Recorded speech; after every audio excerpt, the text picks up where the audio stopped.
Hey guys, let's talk DryFire. So I just attended Rogers Shooting School again. It's my third time there. I've always been second through fourth every time I've been there to some really good shooters. A lot of tier one military guys, law enforcement, SWAT, civilian instructors, competitive shooters, and government agencies. They measure everything there in human response time. Bill Rogers kind of teaches off of that method and discovered that the average human can react within a quarter second repeatedly. So we get a quarter second to visualize a threat. We get a quarter second to respond to that, things like that.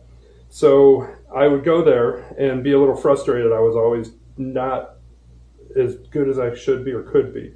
You can live fire all you want, and everybody tells me, well, you've got a range and you teach, so you can shoot every day. It's a range on your property. True. But dry fire is where the magic really happens. That's when you see if you have an imperfect trigger press, because when you're shooting, you don't see that imperfect trigger press when you're shooting live ammo. You also get to see if your sights are not exactly where they need to be, or if you're not staying target focused if you're shooting a dot, or if you're not staying dot focused if you're shooting iron sights. So my favorite thing that allowed me, I think, that made the actual difference was a DryFire mag before I went back to Rogers this last time. I shot Top Gun and shot it by a pretty good margin. So for me, a DryFire mag is the best thing you can do. So instead of dry firing, tap, racking, and dry firing, and then having to do it again to reset your striker, they actually came up with a magazine that is spring loaded that resets your trigger. So it basically gives you your same trigger pull. Well, now they have a laser. It's a smart dry fire mag.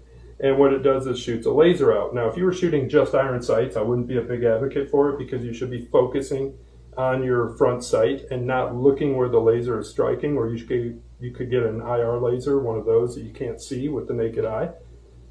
In combination with this laser ammo target system that DryFire mag also sells, it'll measure your first shot hit, it'll measure your split times between hits, it'll give you multiple different programs to run, shoot, no shoot, red and green targets. Very cool system, by far my favorite. So I'll show you here. Basically, what you do is you take this laser cartridge and insert it into an empty pistol. So you're going to put that in the chamber. Lower the slide on that. Then you're going to take the magazine and put it in there, and then pull it until you get that click. So now every time I fire a shot, there's a laser that actually goes out. So now I can work on, with this system, I can work on draw times, first hit times, presentation of the dot, things like that. By far, it has allowed me, I shoot 200 to 500 rounds a week on average live fire, and I probably when I'm training for a competition or Rogers or anything like that, a shooting school, I'll shoot 2,000-3,000 clicks a week, and people are like, bullshit. Well, this is how. You sit there and there's a programming box for it. So you actually hit it, it'll run the time that it's taking you to shoot all of the targets.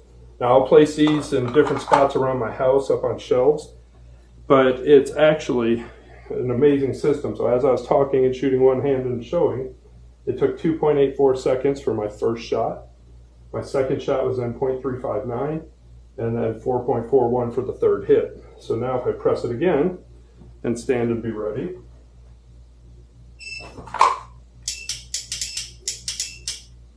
so there was an unclean run, 267 for the 3 targets. First shot was 1.15 for the first hit out of the holster. Decent. Can I do better? Yes. Should I do better? Yes, but that's what we practice for. So again, they make different size targets as well that you can shoot. You don't have to use all the small ones. They have a body or silhouette size. They have like an IDPA style target too. They have quite a few, or IPSC I should say. For people who don't shoot competitively, it doesn't matter. Just pick the target you want to use. I always use the smaller targets, and then I usually aim for a head, something like that on the silhouette. And I'll run it one more time. So you get ready.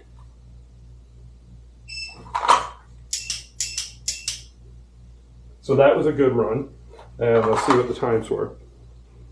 So it was 2.18 total time.